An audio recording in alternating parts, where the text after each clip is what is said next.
আসসালামু আলাইকুম প্রিয় দর্শক। অন্ধকার যখন চারপাশ থেকে ঘিরে ধরে তখন এক ইমানি আলোই হয়ে ওঠে বেঁচে থাকার একমাত্র অবলম্বন। আলোর দিশারি কেবল একটি এতিম শিশুর জীবন সংগ্রামের গল্প নয়, এটি ধৈর্য, সততা আর অটল বিশ্বাসের এক মহাকাব্য, যেখানে এক অবোধ শিশুর চোখের জলে মিশে আছে পরিবারের দায়িত্ব, সহপাঠীদের নিষ্ঠুর উপহাস আর এক পরম মমতাময়ী ইমামের হৃদ নিংড়ানো ভালোবাসা। দারিদ্র্যের কষাঘাতে জর্জরিত হয়েও যে শিশুটি হার মানেনি, বরং তার পবিত্র কোরআন তেলাওয়াতের সুরে আকাশ বাতাসকে বিমোহিত করেছে, তার সেই অশ্রুসিক্ত অথচ বিজয়ী পথচলার গল্প। একদা এক গ্রামে, যেখানে সবুজ ধানক্ষেত আর আঁকাবাঁকা নদীর পাশে ছোট ছোট মাটির ঘরগুলো যেন প্রকৃতির কোলে আশ্রয় নিয়েছিল, সেখানেই বাস করত এক ছোট্ট ছেলে, যার নাম আরিফ। তার চোখ দুটি ছিল স্বপ্নালু, কিন্তু সেই চোখে লুকানো ছিল এক গভীর বেদনা। মাত্র 7 বছর বয়সে সে তার বাবাকে হারায়। বাবা ছিলেন গ্রামের একজন সাধারণ কৃষক, কিন্তু তার অক্লান্ত পরিশ্রমেই আরিফদের ছোট্ট সংসারটি চলত। বাবার আকস্মিক মৃত্যুতে আরিফের মায়ের মাথায় যেন আকাশ ভেঙে পড়ে। 3টি ছোট সন্তান নিয়ে তিনি অথই সাগরে পড়েন। আরিফ ছিল সবার বড়, তাই অল্প বয়সেই তার কাঁধে এসে পড়ে পরিবারের দায়িত্বের এক অদৃশ্য বোঝা। বাবার মৃত্যুর পর তাদের দিনগুলো যেন আরও কঠিন হয়ে ওঠে। অভাব অনটন তাদের নিত্য সঙ্গী হয়ে দাঁড়ায়। মায়ের চোখে জল আর মুখে দুশ্চিন্তার ছাপ আরিফের ছোট্ট মনে গভীর রেখাপাত করে। সে বুঝতে পারত তাদের বেঁচে থাকার জন্য কিছু একটা করা দরকার, কিন্তু এত ছোট বয়সে সে কীই বা করতে পারে। গ্রামের মক্তবে সে কোরআন পড়া শিখত, আর সেখানেই তার মনে মাদ্রাসায় পড়ার এক সুপ্ত বাসনা জন্ম নেয়। সে দেখত মাদ্রাসার ছাত্ররা সুন্দর পোশাক পরে, পরিপাটি হয়ে পড়াশোনা করে, আর তাদের মুখে থাকে এক পবিত্রতার আভা। আরিফও তাদের মতো হতে চাইত, কিন্তু তার মায়ের পক্ষে মাদ্রাসার খরচ চালানো সম্ভব ছিল না। একদিন আরিফ তার মায়ের কাছে মাদ্রাসায় পড়ার ইচ্ছার কথা জানায়। মা প্রথমে রাজি হননি, কারণ তিনি জানতেন মাদ্রাসার খরচ চালানো তাদের জন্য কতটা কঠিন হবে। কিন্তু আরিফের চোখে ছিল এক অদম্য জেদ আর পড়াশোনার প্রতি গভীর আগ্রহ। মায়ের মন গলে যায়। তিনি গ্রামের কয়েকজন গণ্যমান্য ব্যক্তির সাথে কথা বলেন এবং তাদের সাহায্যে আরিফকে গ্রামের পাশের এক মাদ্রাসায় ভর্তি করানোর ব্যবস্থা করেন। মাদ্রাসার নাম ছিল দারুল উলুম ইসলামিয়া। মাদ্রাসায় ভর্তি হওয়ার দিনটি আরিফের জীবনে এক নতুন দিগন্ত উন্মোচন করে। নতুন পরিবেশ, নতুন মুখ, নতুন নিয়মকানুন, সবকিছুই তার কাছে ছিল অচেনা, কিন্তু তার মনে ছিল এক পবিত্র উদ্দেশ্য। সে জানত এখানে সে শুধু পড়াশোনাই করবে না, বরং তার বাবার স্বপ্ন পূরণ করবে এবং পরিবারের মুখে হাসি ফোটাবে। মাদ্রাসার প্রথম দিনগুলো তার জন্য ছিল চ্যালেঞ্জিং। সে গ্রামের সহজ সরল জীবন থেকে এসে মাদ্রাসার কঠোর নিয়মানুবর্তিতার সাথে মানিয়ে নিতে চেষ্টা করছিল।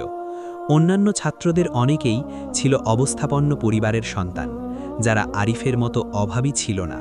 তাদের পোশাক পরিচ্ছদ, খাবার দাবার সবকিছুই ছিল আরিফের থেকে আলাদা, কিন্তু আরিফ এসব নিয়ে মাথা ঘামাত না। তার একমাত্র লক্ষ্য ছিল পড়াশোনা করা এবং একজন ভালো মানুষ হওয়া। আরিফ খুব দ্রুতই মাদ্রাসার পড়াশোনার সাথে নিজেকে মানিয়ে নেয়। তার মেধা ছিল প্রখর, আর পড়াশোনার প্রতি তার আগ্রহ ছিল সীমাহীন। সে ক্লাসের পড়া খুব মনোযোগ দিয়ে শুনত আর নিয়মিত মুখস্থ করত। তার হাতের লেখা ছিল সুন্দর, আর তার কণ্ঠস্বর ছিল সুমধুর। কোরআন তেলাওয়াতের সময় তার কণ্ঠস্বরে এক অপার্থিব মাধুর্য ফুটে উঠত, যা শুনে সবাই মুগ্ধ হতো। শিক্ষকরাও তার প্রতি বিশেষ নজর দিতেন। তারা বুঝতে পারতেন এই ছেলেটি একদিন অনেক বড় হবে। আরিফ মাদ্রাসার লাইব্রেরিতে গিয়ে বিভিন্ন ইসলামিক বই পড়ত, হাদিস মুখস্থ করত, আর ফিকাহ শাস্ত্রের জ্ঞান অর্জন করত। তার জ্ঞান পিপাসা ছিল অপরিসীম। সে জানত জ্ঞানই তাকে অন্ধকার থেকে আলোর পথে নিয়ে যাবে। কিন্তু মাদ্রাসার জীবন শুধু পড়াশোনাতেই সীমাবদ্ধ ছিল না।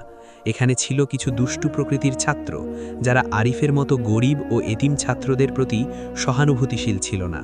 তারা আরিফকে প্রায়শই উপহাস করত, তার পোশাক নিয়ে ঠাট্টা করত, আর তাকে বিভিন্নভাবে বিরক্ত করত। আরিফ এসব সহ্য করত নীরবে, কারণ সে জানত প্রতিবাদ করলে পরিস্থিতি আরও খারাপ হতে পারে। তার মনে ছিল এক গভীর বিশ্বাস, আল্লাহ তার সাথে আছেন এবং তিনিই তাকে এই প্রতিকূলতা থেকে রক্ষা করবেন।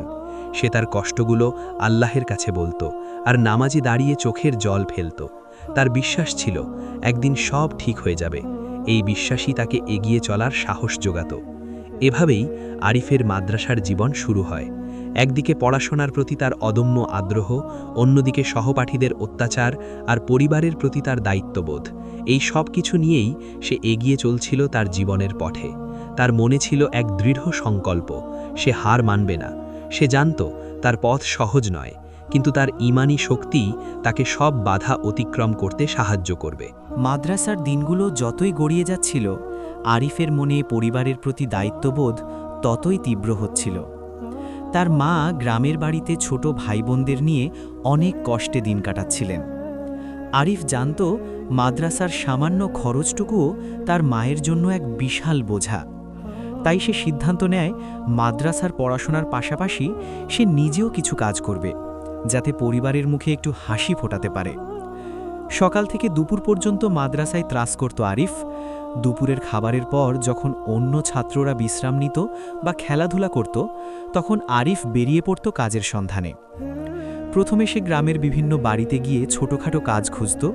কেউ তাকে বাগান পরিষ্কার করতে দিত, কেউ বা বাজার থেকে জিনিসপত্র এনে দিতে বলতো। বিনিময়ে যা পেত তা দিয়ে সে নিজের মাদ্রাসার খরচ চালাত এবং বাকিটা মায়ের কাছে পাঠিয়ে দিত। একদিন মাদ্রাসার পাশের এক চায়ের দোকানে আরিফ কাজ পেল। প্রতিদিন বিকেলে ক্লাস শেষ হবার পর সে দোকানে যেত এবং রাত পর্যন্ত কাজ করত। চা বানানো, কাপ ধোয়া, টেবিল পরিষ্কার করা, সব কাজই সে মন দিয়ে করত। দোকানের মালিক করিম সাহেব ছিলেন একজন ভালো মানুষ। তিনি আরিফের সততা ও পরিশ্রম দেখে মুগ্ধ হয়েছিলেন। তিনি আরিফকে তার প্রাপ্য মজুরির চেয়েও বেশি দিতেন এবং মাঝে মাঝে তাকে কিছু খাবারও দিতেন। আরিফ এই কাজ পেয়ে খুব খুশি হয়েছিল, কারণ এতে তার পরিবারের জন্য কিছু অর্থ উপার্জনের সুযোগ হয়েছিল। কিন্তু এই কাজ করতে গিয়ে আরিফের পড়াশোনায় কিছুটা ব্যাঘাত ঘটত। দিনের বেলায় মাদ্রাসায় ক্লাস আর বিকেলে দোকানে কাজ, সব মিলিয়ে সে খুব ক্লান্ত হয়ে পড়ত। রাতে যখন অন্য ছাত্ররা পড়াশোনা করত, তখন আরিফ ক্লান্তিতে ঘুমিয়ে পড়ত। তার চোখে ঘুম, কিন্তু মনে ছিল এক অদম্য ইচ্ছা।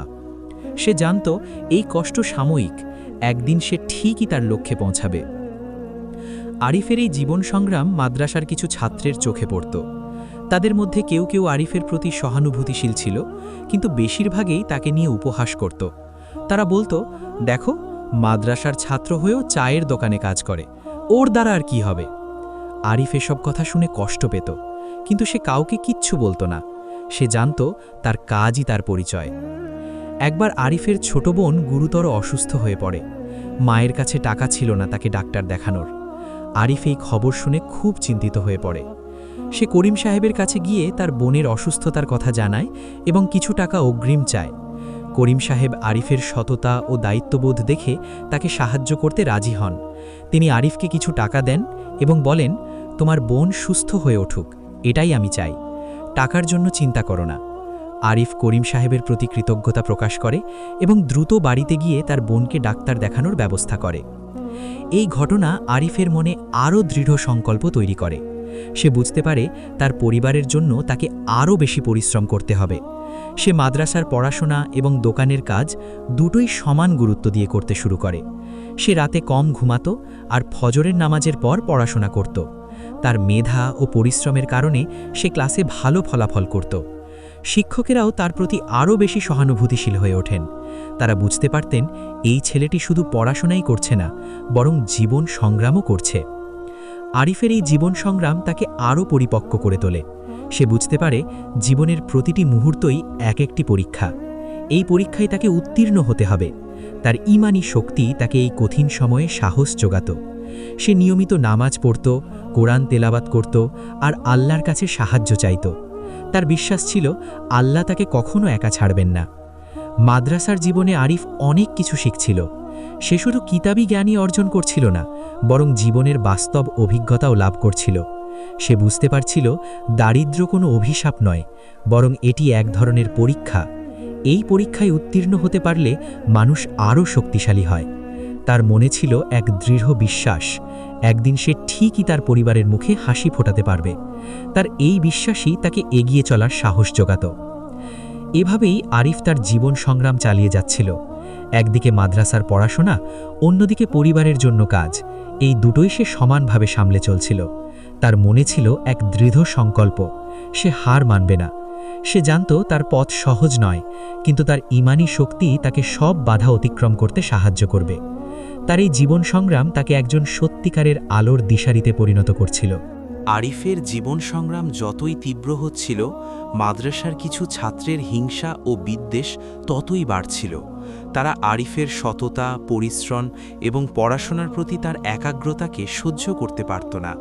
তাদের চোখে আরিফ ছিল একজন গরিব এতিম ছেলে, যে তাদের মতো ভালো পোশাক পরতে পারত না, ভালো খাবার খেতে পারত না। এই বৈষম্য তাদের মনে এক ধরনের অহংকার তৈরি করেছিল, যা তাদের আরিফের প্রতি আরও নিষ্ঠুর করে তুলছিল। মাদ্রাসা ছাত্রদের মধ্যে রফিক, শফিক আর জাহিদ ছিল সবচেয়ে দুষ্টু প্রকৃতির। তারা প্রায়শই আরিফকে নিয়ে ঠাট্টা তামাশা করত, আরিফের পুরনো ছেঁড়া পোশাক নিয়ে হাসাহাসি করত, তার গ্রামের সরলতা নিয়ে উপহাস করত। আরিফ যখন চায়ের দোকানে কাজ করত, তখন তারা দোকানের সামনে দিয়ে যাওয়ার সময় তাকে উদ্দেশ্য করে কটু কথা বলতো। এই যে মাদ্রাসার মুন্সি সাহেব, চা বানাতে কেমন লাগে, এমন সব কথা বলে তারা আরিফকে মানসিকভাবে আঘাত করত। একদিন মাদ্রাসার মাঠে খেলা চলছিল। আরিফ পড়াশোনা শেষ করে মাঠের এক কোণে বসে বই পড়ছিল। রফিক আর তার দলবল আরিফকে দেখে তার দিকে এগিয়ে আসে। রফিক আরিফের হাত থেকে বইটা কেড়ে নিয়ে ছুঁড়ে ফেলে দেয়। কিরে এতিম, এত পড়াশোনা করে কি হবে, তোর তো চায়ের দোকানেই জীবন কাটবে, রফিক উপহাস করে বলে। আরিফ নীরবে বইটা কুড়িয়ে নেয়। তার চোখে জল টলমল করছিল, কিন্তু সে কোনো প্রতিবাদ করে না। তার নীরবতা রফিকদের আরও উস্কে দেয়। তারা আরিফকে ধাক্কা দেয়, তার জামা টেনে ধরে। আরিফ শুধু মাথা নিচু করে সব সহ্য করে। আরেকদিন মাদ্রাসার হোস্টেলে আরিফের বিছানা থেকে তার সামান্য কিছু টাকা চুরি হয়ে যায়। এই টাকা সে অনেক কষ্ট করে জমিয়েছিল তার ছোট বোনের চিকিৎসার জন্য। আরিফ যখন জানতে পারে তার টাকা চুরি হয়েছে, তখন সে খুব ভেঙে পড়ে। সে জানে এই টাকা ছাড়া তার বোনের চিকিৎসা করানো সম্ভব নয়। সে হোস্টেলের সুপারকে জানায়, কিন্তু কোনো লাভ হয় না। রফিক আর তার দলবল এই সুযোগে আরিফকে আরও বেশি হেনস্থা করে। তারা আরিফকে চোর অপবাদ দেয়, যদিও তারা নিজেরাই জানত যে তারা এই কাজের সাথে জড়িত। আরিফ এই অপবাদ সহ্য করতে না পেরে নির্জনে বসে অনেক কাঁদে। তার মনে হয় এই পৃথিবীতে তার কোনো আশ্রয় নেই। আরিফের এই অত্যাচার শুধু মানসিক ছিল না, মাঝে মাঝে শারীরিকও হতো। রফিকরা তাকে মাদ্রাসার নির্জন কোণে নিয়ে গিয়ে মারধর করত, তার পিঠে হাতে আঘাত করত। আরিফ ব্যথায় কাতরাত, কিন্তু সে কাউকে কিছু বলতো না। সে জানত প্রতিবাদ করলে পরিস্থিতি আরও খারাপ হতে পারে। তার মনে ছিল এক গভীর বিশ্বাস, আল্লাহ তার সাথে আছেন এবং তিনিই তাকে এই প্রতিকূলতা থেকে রক্ষা করবেন। সে তার কষ্টগুলো আল্লাহর কাছে বলতো আর নামাজে দাঁড়িয়ে চোখের জল ফেলত। তার বিশ্বাস ছিল একদিন সব ঠিক হয়ে যাবে। এই বিশ্বাসই তাকে এগিয়ে চলার সাহস জোগাত। আরিফের এই নীরব কষ্ট মাদ্রাসার অন্য ছাত্রদের মধ্যেও প্রভাব ফেলত। কেউ কেউ রফিকদের ভয়ে আরিফের পাশে দাঁড়াতে পারত না, আবার কেউ কেউ মনে মনে আরিফের প্রতি সহানুভূতি পোষণ করত। কিন্তু কেউ সাহস করে রফিকদের বিরুদ্ধে কথা বলতে পারত না। রফিকদের প্রভাব ছিল মাদ্রাসায় অনেক বেশি, কারণ তাদের বাবা মা ছিলেন সমাজের প্রভাবশালী ব্যক্তি। আরিফ এই প্রতিকূলতার মধ্যেও তার পড়াশোনা চালিয়ে যাচ্ছিল। সে জানত জ্ঞানই তার একমাত্র অস্ত্র। সে যত বেশি জ্ঞান অর্জন করবে, ততই সে শক্তিশালী হবে। সে তার কষ্টগুলোকে শক্তিতে রূপান্তরিত করত। যখনই রফিকরা তাকে অত্যাচার করত, তখনই সে আরও বেশি করে পড়াশোনায় মনোযোগ দিত। তার মনে ছিল এক দৃঢ় সংকল্প, সে হার মানবে না। সে জানত তার পথ সহজ নয়, কিন্তু তার ঈমানী শক্তি তাকে সব বাধা অতিক্রম করতে সাহায্য করবে। এই সময়গুলোতে আরিফের একমাত্র সান্ত্বনা ছিল তার নামাজ আর কোরআন তেলাওয়াত। সে যখন নামাজে দাঁড়াতো, তখন তার মনে হতো সে যেন আল্লাহর সাথে কথা বলছে। সে তার সব কষ্ট, সব বেদনা সে আল্লাহর কাছে উজাড় করে দিত। কোরআন তেলাওয়াতের সময় তার কণ্ঠস্বরে এক অপার্থিব মাধুর্য ফুটে উঠত, যা শুনে সবাই মুগ্ধ হতো। তার এই ঈমানী শক্তি তাকে এই কঠিন সময়ে টিকে থাকতে সাহায্য করত। আরিফ জানত এই অত্যাচার সাময়িক, একদিন সে ঠিকই তার লক্ষ্যে পৌঁছাবে। তার মনে ছিল এক দৃঢ় বিশ্বাস, আল্লাহ তাকে কখনো একা ছাড়বেন না। এই বিশ্বাসই তাকে এগিয়ে চলার সাহস জোগাত। সে তার কষ্টগুলোকে শক্তিতে রূপান্তরিত করত এবং আরও বেশি করে পড়াশোনায় মনোযোগ দিত। তার এই জীবন সংগ্রাম তাকে একজন সত্যিকারের আলোর দিশারিতে পরিণত করছিল। আরিফের নীরব কষ্ট আর মাদ্রাসার কিছু ছাত্রের দ্বারা তার উপর ঘটে যাওয়া অত্যাচার মাদ্রাসার ইমাম সাহেব মাওলানা আবদুল্লার চোখ এড়ায়নি। তিনি ছিলেন একজন দূরদর্শী, বিচক্ষণ এবং অত্যন্ত দয়ালু মানুষ। ছাত্রদের প্রতি তার ছিল গভীর স্নেহ, বিশেষ করে এতিম ও অসহায় ছাত্রদের প্রতি। তিনি আরিফের মধ্যে এক অসাধারণ মেধা, সততা এবং ঈমানী শক্তি লক্ষ্য করেছিলেন। আরিফের নিয়মিত নামাজ আদায়, কুরআন তেলাওয়াত এবং পড়াশোনার প্রতি তার একাগ্রতা ইমাম সাহেবকে মুগ্ধ করত। ইমাম সাহেব প্রায়শই দেখতেন আরিফ যখন চায়ের দোকান থেকে কাজ করে ফিরত তখন তার চোখে থাকত ক্লান্তি, কিন্তু মুখে থাকত এক দৃঢ় সংকল্পের ছাপ। তিনি আরও লক্ষ্য করতেন মাদ্রাসার কিছু ছাত্র আরিফকে নিয়ে ঠাট্টা তমাশা করত, এমনকি মাঝে মাঝে তাকে হেনস্থাও করত। আরিফ নীরবে সব সহ্য করত, কোনো প্রতিবাদ করত না। তার এই নীরবতা ইমাম সাহেবের মনে গভীর রেখাপাত করে। তিনি বুঝতে পারতেন আরিফ হয়তো কোনো গভীর কষ্টে আছে, কিন্তু সে কাউকে কিছু বলতে পারছে না। একদিন ইমাম সাহেব আরিফকে তার কক্ষে ডাকলেন। আরিফ ভয়ে ভয়ে ইমাম সাহেবের কক্ষে প্রবেশ করল। সে ভাবছিল হয়তো সে কোনো ভুল করেছে, যার জন্য তাকে শাস্তি পেতে হবে। কিন্তু ইমাম সাহেবের মুখে ছিল এক প্রশান্ত হাসি। তিনি আরিফকে বসতে বললেন এবং তার খোঁজ খবর নিলেন। আরিফ, তুমি কেমন আছো? পড়াশুনো কেমন চলছে? ইমাম সাহেব নরম সুরে জিজ্ঞাসা করলেন। আরিফ প্রথমে ইতস্তত করছিল, কিন্তু ইমাম সাহেবের স্নেহপূর্ণ আচরণ দেখে সে ধীরে ধীরে তার মনের কথা বলতে শুরু করল। সে তার পরিবারের দারিদ্র্য, মাদ্রাসার পড়াশোনার পাশাপাশি তার কাজ করা এবং কিছু ছাত্রের দ্বারা তার উপর ঘটে যাওয়া অত্যাচারের কথা ইমাম সাহেবকে খুলে বলল। আরিফের কথা শুনে ইমাম সাহেবের চোখ ছলছল করে উঠল। তিনি আরিফের মাথায় হাত বুলিয়ে দিয়ে বললেন, আরিফ, তুমি খুব সাহসী ছেলে। এত অল্প বয়সে তুমি এত কষ্ট সহ্য করছো, আর তোমার ঈমানী শক্তি তোমাকে এত প্রতিকূলতার মধ্যেও টিকে থাকতে সাহায্য করছে, এটা সত্যি প্রশংসার যোগ্য। তুমি ভেবো না, আমি তোমার পাশে আছি। ইমাম সাহেবের এই কথাগুলো আরিফের মনে এক নতুন আশার সঞ্চার করল। সে অনুভব করল এই পৃথিবীতে তার একজন আশ্রয়দাতা আছে। ইমাম সাহেব আরিফকে মানসিক সমর্থন ও সাহস যোগালেন। তিনি আরিফকে বললেন, আল্লাহ ধৈর্যশীলদের ভালোবাসেন। তুমি ধৈর্য ধরো, আল্লাহ অবশ্যই তোমাকে এর প্রতিদান দেবেন। আর যারা তোমার উপর অত্যাচার করছে তাদের জন্য তুমি আল্লাহর কাছে হেদায়েত কামনা করো। মনে রেখো, অন্যায় কখনো স্থায়ী হয় না। ইমাম সাহেবের এই উপদেশগুলো আরিফের মনে গভীর প্রভাব ফেলল। সে বুঝতে পারল তার কষ্টগুলো বৃথা যাবে না। ইমাম সাহেব শুধু উপদেশ দিয়েই ক্ষান্ত হননি, তিনি আরিফের জন্য কিছু বাস্তব পদক্ষেপও নিলেন। তিনি মাদ্রাসার শিক্ষকদের সাথে কথা বললেন এবং আরিফের পড়াশোনার প্রতি বিশেষ নজর দিতে বললেন। তিনি আরিফকে তার নিজের কক্ষের পাশে একটি ছোট কক্ষের ব্যবস্থা করে দিলেন, যাতে সে নিরিবিলি পড়াশোনা করতে পারে। তিনি আরিফকে কিছু বইপত্র ও পোশাকও কিনে দিলেন। আরিফ ইমাম সাহেবের এই উদারতা দেখে মুগ্ধ হল। সে অনুভব করল আল্লাহ তাকে একজন ফেরেশতার মতো সাহায্যকারী পাঠিয়েছেন। ইমাম সাহেব রফিক আর তার দলবলকেও ডেকে পাঠালেন। তিনি তাদের বোঝালেন, তোমরা মাদ্রাসার ছাত্র, তোমাদের কাজ হলো জ্ঞান অর্জন করা এবং ভালো মানুষ হওয়া। তোমরা কেন একজন এতিম গরিব ছেলের উপর অত্যাচার করছো? এটা কি ইসলামের শিক্ষা? আল্লাহ তো এতিমদের ভালোবাসেন আর তাদের প্রতি সদয় হতে বলেছেন। ইমাম সাহেবের কথা শুনে রফিক আর তার দলবল প্রথমে কিছুটা ইতস্তত করছিল, কিন্তু ইমাম সাহেবের দৃঢ়তা দেখে তারা বুঝতে পারল যে তারা ভুল করেছে। ইমাম সাহেব তাদের সতর্ক করে দিলেন যে ভবিষ্যতে যদি তারা আরিফকে আর কোনোভাবে বিরক্ত করে তাহলে তাদের বিরুদ্ধে কঠোর ব্যবস্থা নেওয়া হবে।